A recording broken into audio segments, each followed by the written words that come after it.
Good morning students. In this session I am going to discuss about what do you mean by polymorphism. Already we discussed about what do you mean by polymorphism. Polymorphism means poly means many, morphism means form. Polymorphism means many forms. Here this is the basic property of C++ object oriented programming language. Polymorphism, encapsulation, all these are the basic properties of object oriented programming language. C++ is the object oriented programming language. That's the reason C++ supports the polymorphism. See, polymorphism is having many forms. Here when this polymorphism is going to occur, here if we are going to perform any inheritance, here one class is there, one base class is there, we are having different types of derived classes are there. In that case, if you are going to use same function in base class and derived class, at that time polymorphism is occur. Polymorphism is occur when there is a hierarchy of classes and they are related by the inheritance. Generally polymorphism means here having many forms. When it is going to be occur means whenever we are going to performing the inheritance, polymorphism is going to be occur. For example, here class A is there. For example, here I'll explain with an example. Class A is there. In class A, I am defining one function, display function, right? I am going to defining one display function, right? In public mode only I am going to declaring this one. In the same way, here if I am going to write class B, it is going to derive from class A. In this case, again I am going to write this display function, right? I am going to write the display function, right? See here, again I am going to use one more function, one more class public B. Here in this case also, here I am going to defining the display function, right? Here class A is the base class for class B. Class B is the base class for class C, right? This is A, now B, now C, right? Here all this display, here we are using one display function, here also we are using the display function, here also we are using the display function. Here class A is the base class for class B, class B is the base class for class C. It means that class B is going to inherit all the properties of class A. Class B is going to inherit all the properties of class A. Why? Because class B is the child class or derived class for class A. Now class C is going to inherit all the properties of its base class, that is class B. Class C is going to inherit all the properties of its class B, that is here this one. Now here whenever I am going to create the object for class C, here by using the object of class C, obj C, here by using this object, by using the object of class C, we can invoke the functions, we can invoke the methods which are present in class B, and we can invoke the methods which are present in class A. Why? Because class C is publicly inherit from class B, class B is publicly inherit from class A. Now here by using obj.c, obj.c.display, which function is going to be executed, right? See here, display is present in class A, display is present in class B, display is present in class C, right? Display is present in class C. By using this obj C dot display, which function is going to be executed, why? Because by using this object of class C, we can access the methods which are present in class A, we can access the method which are present in the class B, we can access the method which is present in class C.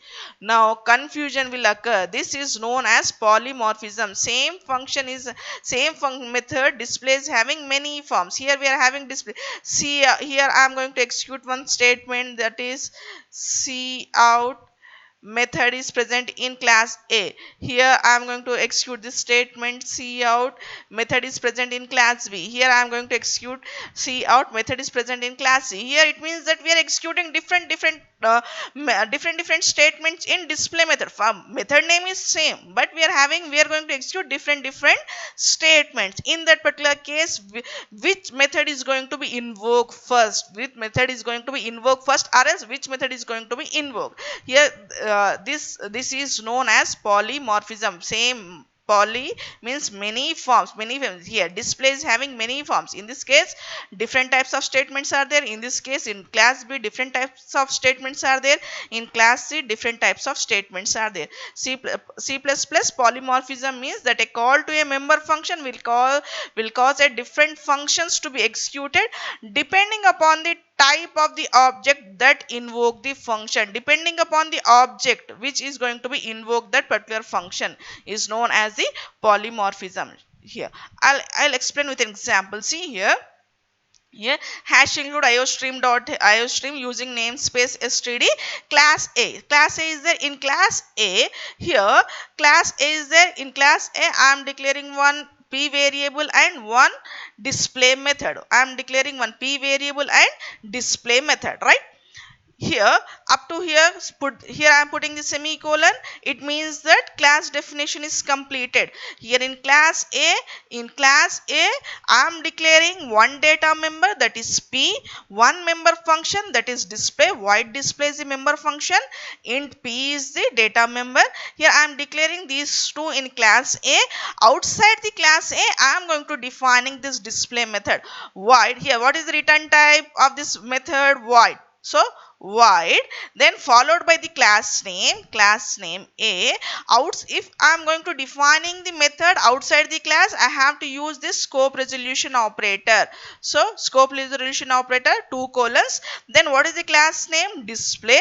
Here return type void, open the braces, set class A data member. Here I am going to display the value of P. I am going to display the value of P, class A data member P, right? Here in class A, first I am using one data member, one member function.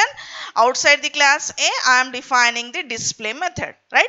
Now class B is going to inherit from class A. In public mode, it is going to be, we are performing the inheritance. Now here class A, now class B. Now class B is going to be derived from class A. Class B is going to be derived from class A. In which mode? In public mode. In which mode? In public mode. See here I am writing public A. So it means that here what are the data members, member functions which are present in class A is going to be invoked.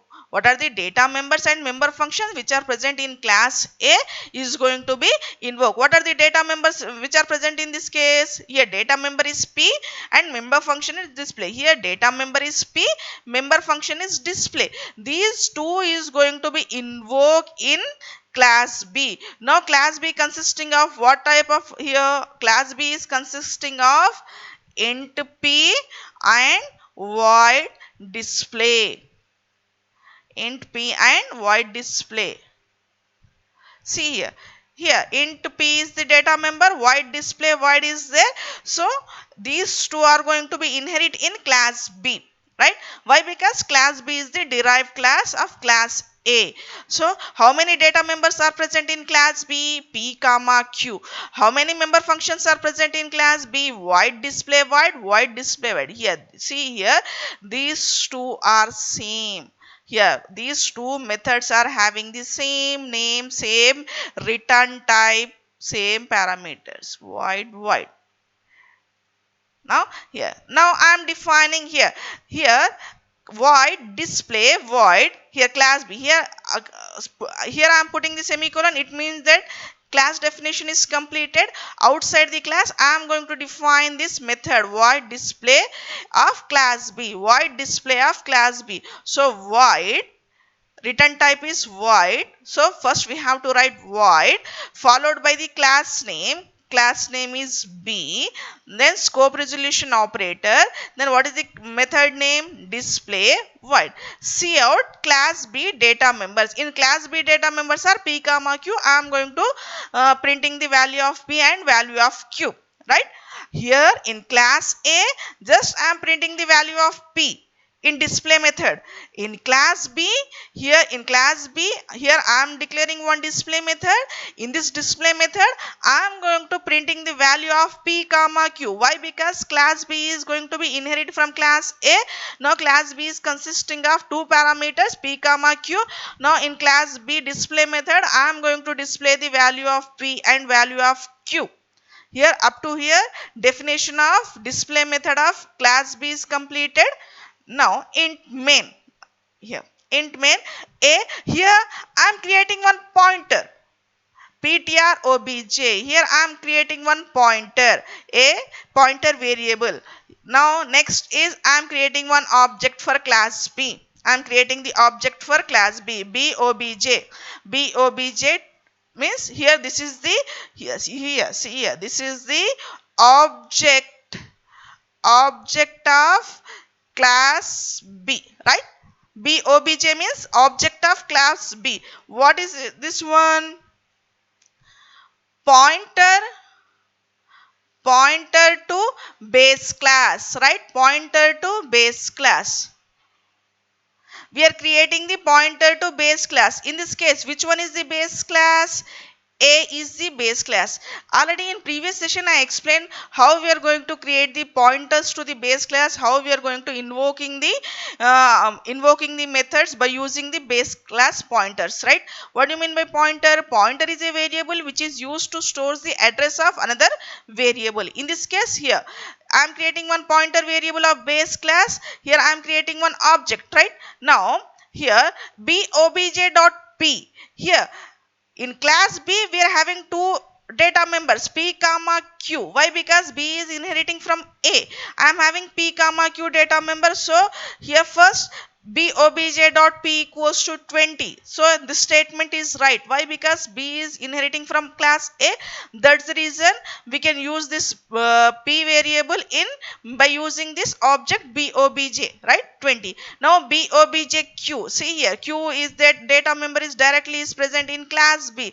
So that's the reason directly we can use this Q variable by using this B obj object. B obj.q is 30.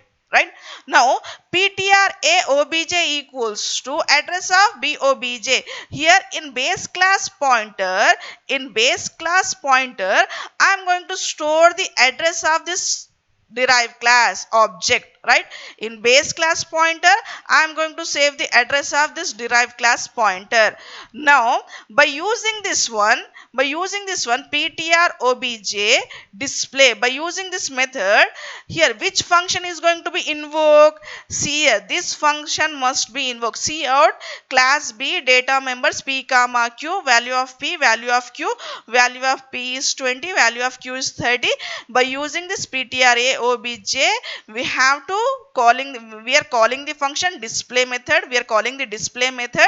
Here whenever we are calling this display method, the method which is present in class B is going to be invoked. That particular method must be invoked. Why? Because here we are storing the address of object of class B. We are storing the address of object of class B. So whenever we are going to save the address of its derived class, what is the member function which is present in the derived class is going to be invoked first. ptr a obj display means it should be invoked. What is the output of my program? Class B data members P comma Q, value of P, value of Q is there. So it should be 10 comma 20. But in this case, I am going to get the output is class A data member P is 20. It is going to invoke the display method which is present in the base class. It is the invoke the method which is present in the base class.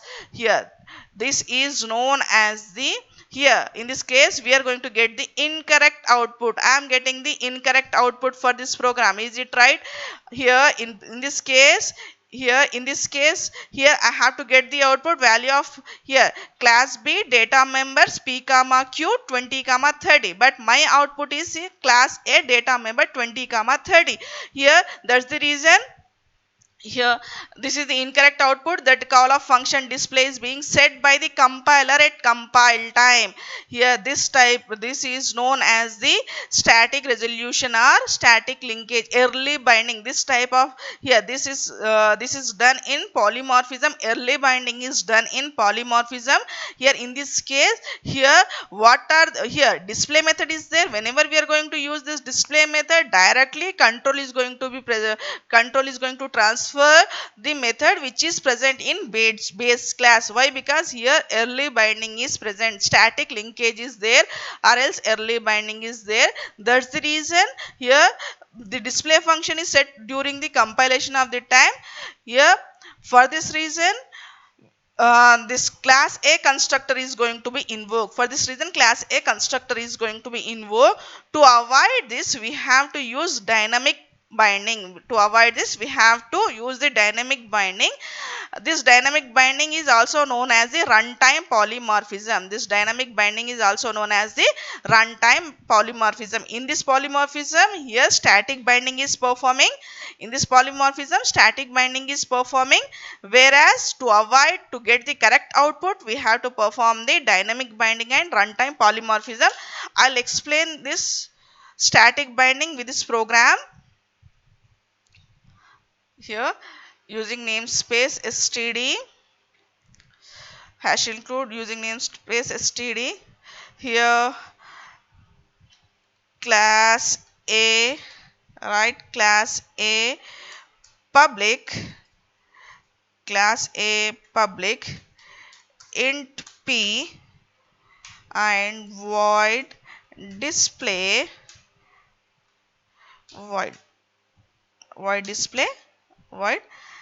Here class definition is completed. Outside the class I am going to define this display method. Display void display void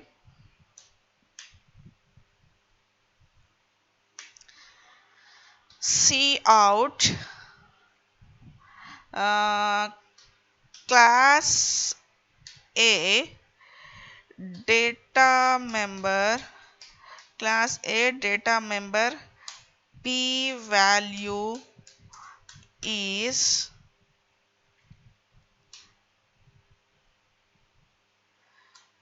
P and L. Here this is known as static binding. This is known as static binding, right?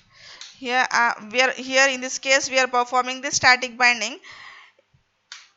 Next is first we have to define class B, which is derived from class A in public mode, right?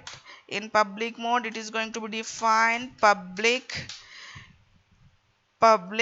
int q void display. Again we are passing void display void, right? Outside the class I'm going to defining this display method. What is the return type? Void. What is the class name? B colon display void, right? Enter cout class B data members are P and Q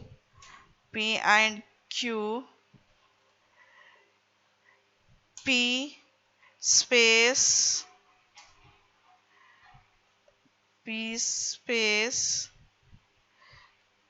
Q, right?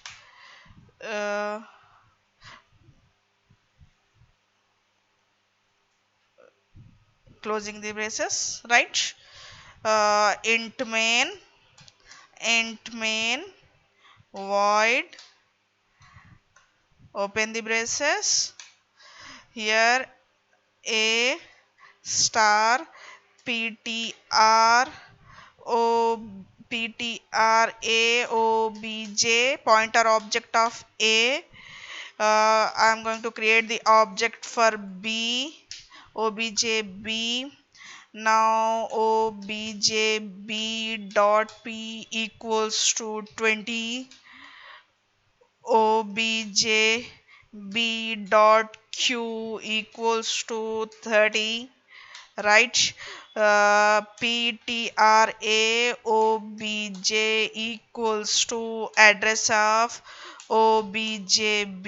Here I am saving the address of pointer b. Now ptra obj display, right? Then return 0, return 0. First we have to save this program.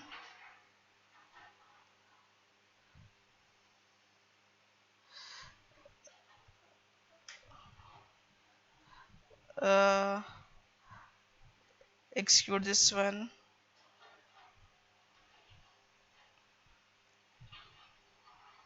Warnings are 0, errors are 0. What is the output we are going to get here? P output, P value now. Now run this program. So class A data member P is 20. Class A data member P is 20. So here we are performing the static binding. Here we are performing the static binding to call the function which is present in derived class. To call the function which is present in the derived class, we have to use the dynamic binding. To call the function which is present in the derived class, to call the function which is present in the derived class, if you want to get this one class B data members P comma Q, we have to perform the dynamic binding, that is runtime polymorphism. In next class I am going to discuss about what is runtime polymorphism, right? Thank you.